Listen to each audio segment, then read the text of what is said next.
The stars have seemed to align with I've been playing a lot of RPGs lately. And for today's critical thought, we're going to turn to the topic of choices. What's a good choice, a bad choice, an interesting choice, or just a choice when it comes to gameplay?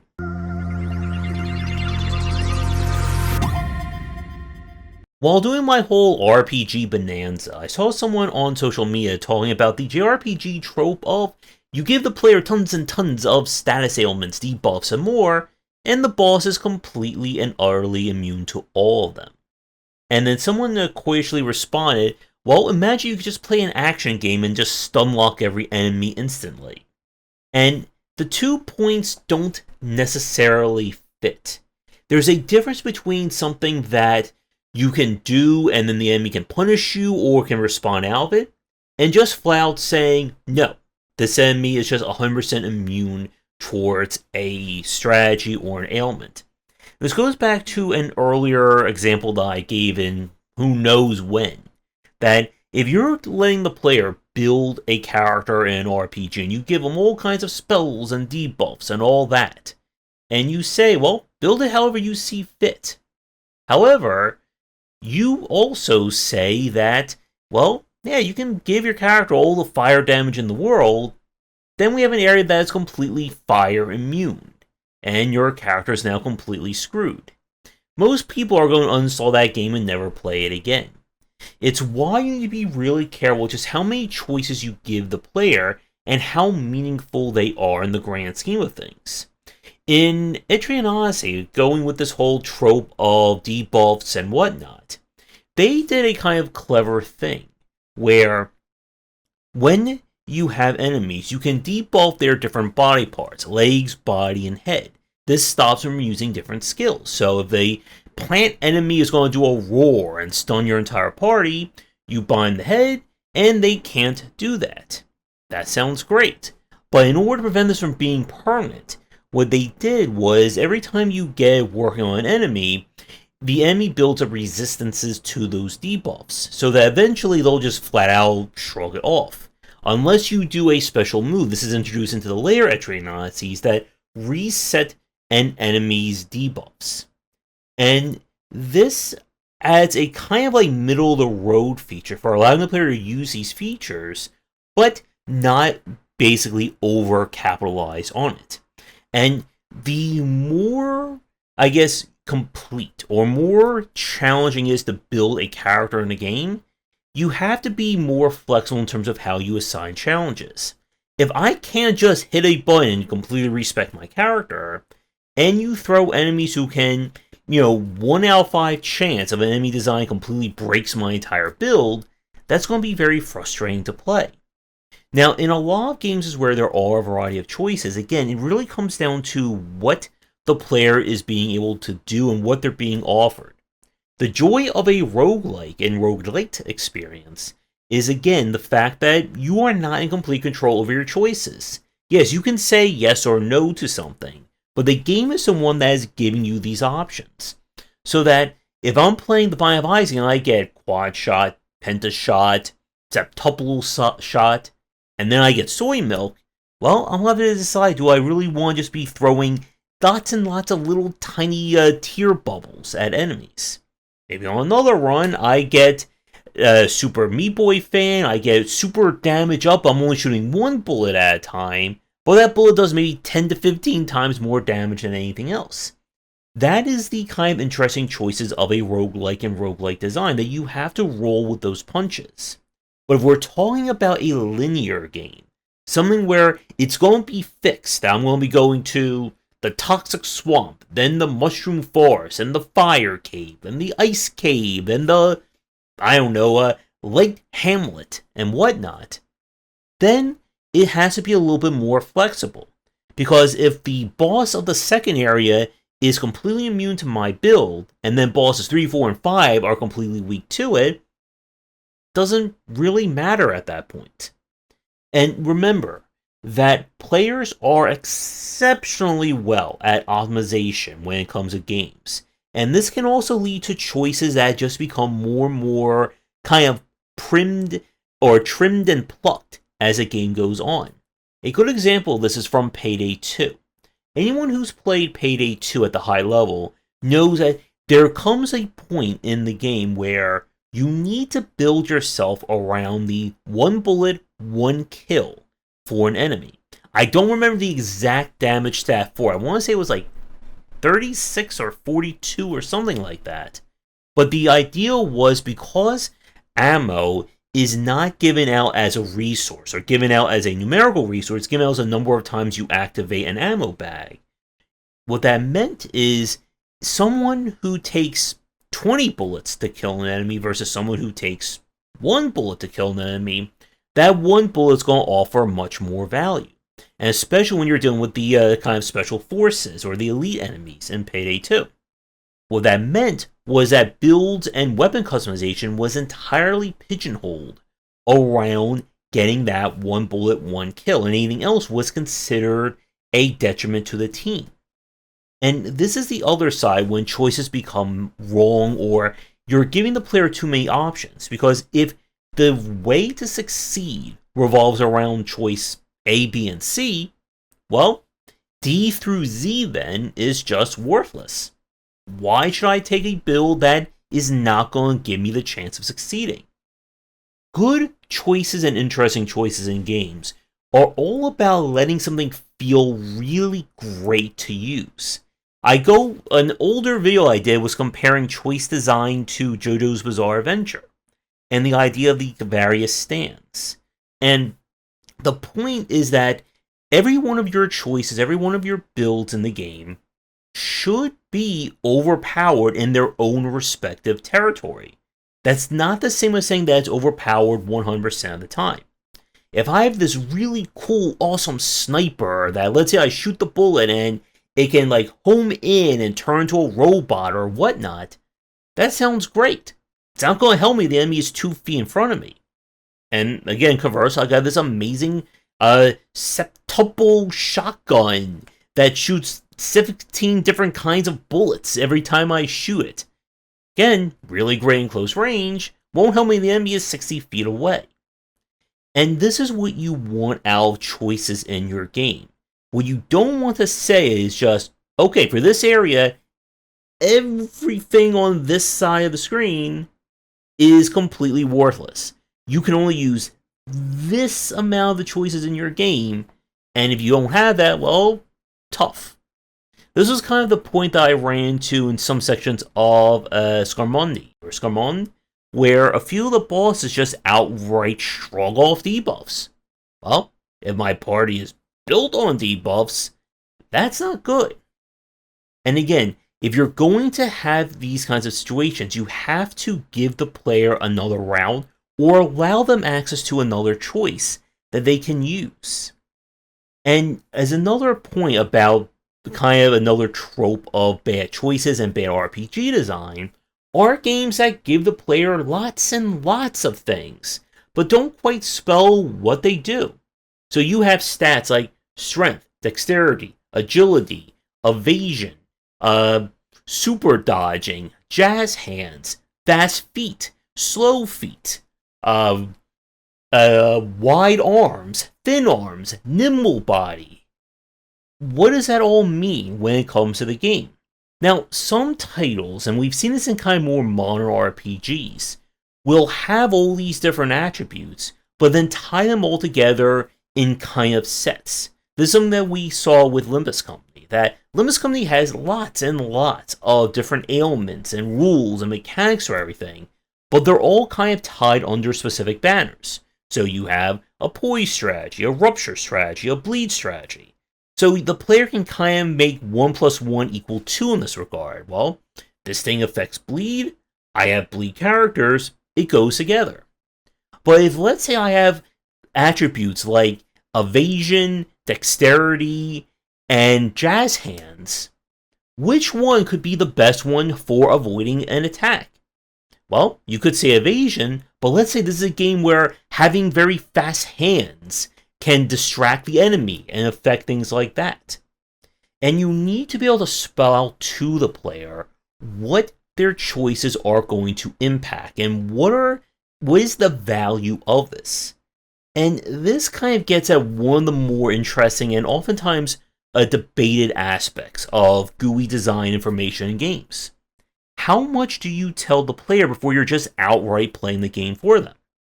If you tell the player, okay, take 3 steps this way, use your pistol, take 2 shots on this enemy, go up, pull out shotgun, take a double tap on the enemy over here, now walk over here, use a sniper rifle, and you'll beat everything in this entire section, well, that's telling the player too much.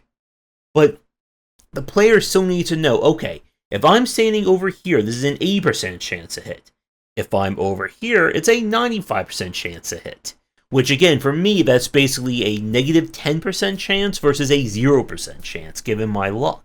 When the proper information is relayed to the player, it allows them to make informed decisions, and more importantly, allows them to start to understand how the design of this game is going to work. If the player is just pushing buttons and pulling levers and things are happening, well, that's great. It's not letting them become more informed about the game. And again, this is where good onboarding certainly comes into play.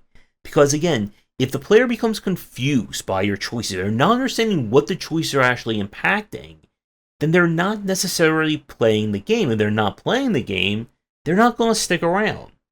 I hit 5 things on screen and I win. Okay? I hit 5 more things on screen and I lose. Alright? Did any of that actually stick in the player's mind? If it didn't, they're not going to come back for this. And it's also, again, why choices, and when we get to this level of design in a game, it becomes a lot harder to balance. Again, if the player has 2 builds, range and melee, that's kind of easy to figure out.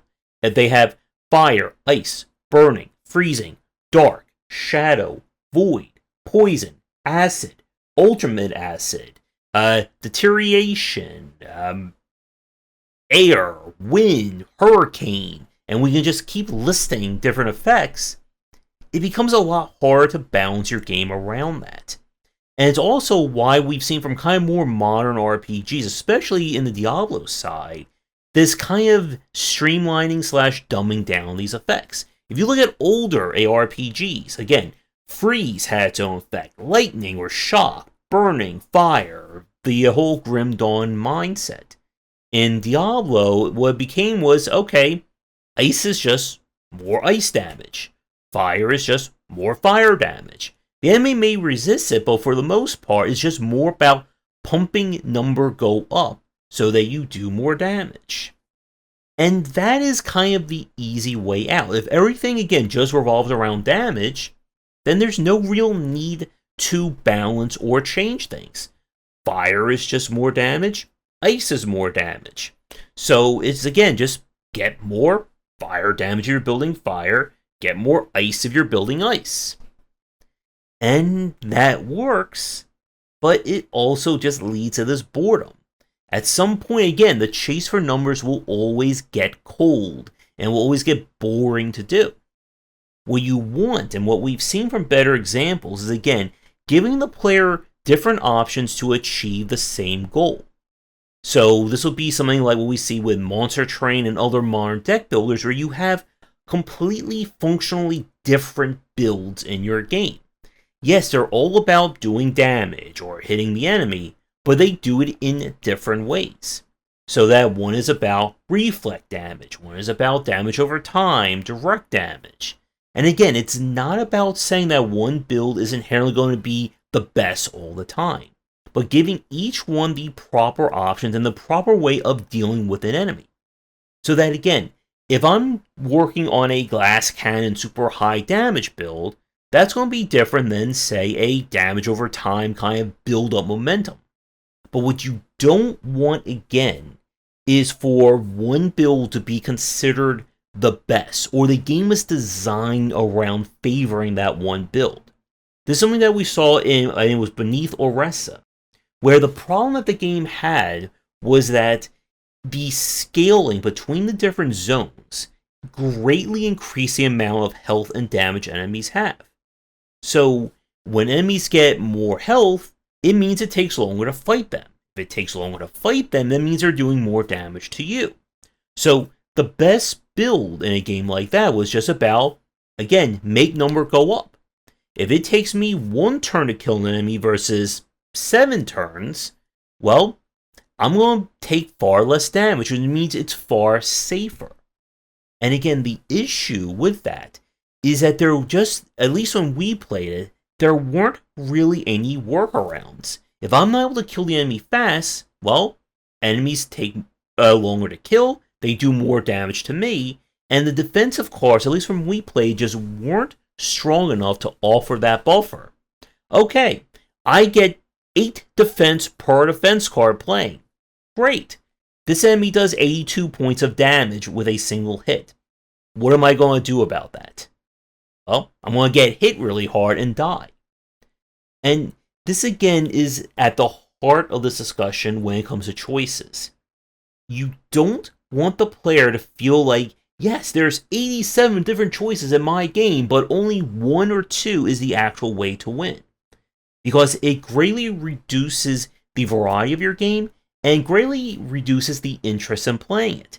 Again, if I know that out of 87 items in my video game, that if I don't get 5, 17, and 42 on that list, I'm going to lose every time, well, I'm going to be frustrated.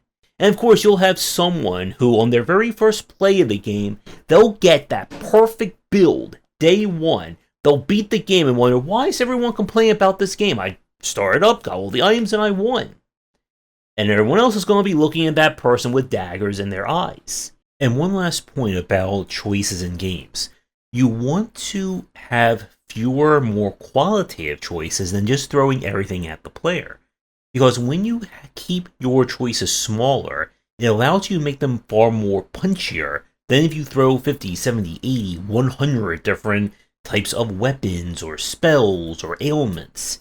And this gets back at the original point about the JRPG design, that when you just throw things in just to have them in, it doesn't often lead to a balanced or more interesting decisions. Again, you're trying to figure out what is the goal for the player, how can they achieve that? And giving them dozens upon dozens of skills means that, well, they're all going to just be different flavors of the same thing. Maybe instead of this fire damage does 7 to 8 points of fire, maybe burning does 6 to 9, or 6.5 to 8.5. And while you're kind of checking things off on a list at that point, again, it doesn't make things interesting for the player, and it also doesn't make your choices feel like they matter. If you have to make a gut-wrenching decision between a super powerful melee counter build versus a mid-range locking down suppressive fire assault rifle build, well, that is a very big choice. And it gets back to something that when we talked with, I forget his name, from, I think, Craig Stern, who did Together in Battle and a lot of JRPGs, or a lot of strategy RPG design. He did write a piece that he felt that the important thing about RPGs and what separates them from other games is that the player has to make significant and impactful choices about their characters or their builds.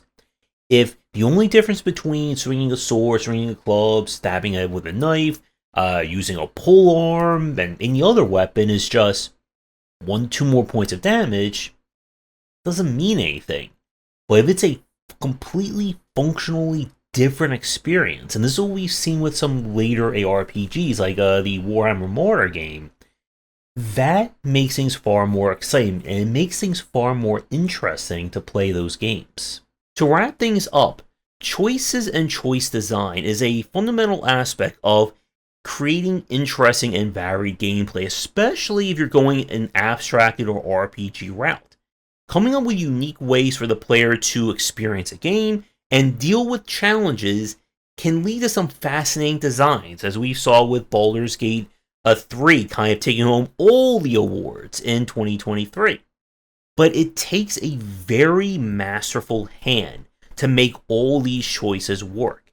You don't want to be designing things around extremes, again, around full-on immunity. You want to give the player different and legitimate options for success. And again, it's not about saying everything is just about doing pure burst damage, just hit the enemy for 700 points of damage, you'll win every single time. So coming up with ways that feel legitimately different, that again have their moment in the sun. Let's say I have that glass cannon build, but I run into an enemy who, let's say, has enough armor to tank that hit. Well, what do? Maybe I can have a skill that can cause confusion, or another skill that lets me teleport away and get another strike. If everything again just revolves around one way of playing that will work all the time, people are going to get bored of that game. Or they'll get frustrated if they don't get that super awesome, amazing, game-breaking option. Because at the end of the day, you want every option in your game to feel game-breaking. And I know that sounds weird when we put it like that, but there's always that kind of psychological trick in games like this, where you stumble upon that unseen combination that completely beats every boss, and it feels great, and you wonder that, yes, you got something over on the developers. They never saw that coming. Except they did. They built the game like that. They should have seen that coming. And that's the point. You want every choice in your game to feel like that. That you want that potential for things to just snowball out of control. Because again, the harder it is for that to happen, the better the player is going to feel when it does. But you still need to give the player other options that can still get them through this game. Again, this is that kind of challenge where we talk about progressive difficulty and ascension modes in games, where if the modes buff the enemy to the point where so many of your cards or so many options just no longer become valid, it makes the game feel far more frustrating. You want every build, again, to be viable. You don't want to say, okay, when you get to difficulty level 7, everything that doesn't revolve around green cards is now worthless, or it's no longer even considered viable. Because again, that's going to lead to the game feeling more frustrating, and you'll have someone who, if you say that something is not viable, they will, again, they'll do their damnedest to prove you wrong, as we've seen with the numerous YouTube, video game challenge videos out there. But for the majority of people, they're going to feel frustrated with their game, or with the game, and they'll also start to get this idea that you don't know what you're doing. And if they feel like the game is just not being designed right, or it's not balanced right, they're going to leave in frustration. What you want to do, again, is to make the player feel like they discover that ultimate build. That, you broke the game and the developer never saw it possibly coming. And if you can make every one of your builds feel that way, or have the potential to feel that way, then you are onto something. So here's our design question for today's video. Can you think of a game that made every choice feel fantastic in a game? Whether you are doing a slow build, a fast build, DOT, buffing, debuffing, direct damage, indirect damage, adjacency damage, damage in a splash. And can you think of a game where it just felt bad to play in terms of different builds? Let's say of 5 builds, only one felt good and the other ones just did not work. And how did you feel when you kind of, pulled the curtain aside and saw the man behind it? Let me know in the comments down below. But with that said, everyone, thanks for watching, and see you all in the next design video. Thanks for watching, and a special thank you to our Patreon supporters. If you enjoyed the video, do the YouTubing stuff, be sure to visit our Discord and Patreon, and you're interested in more of my thoughts on design, check out my game design books.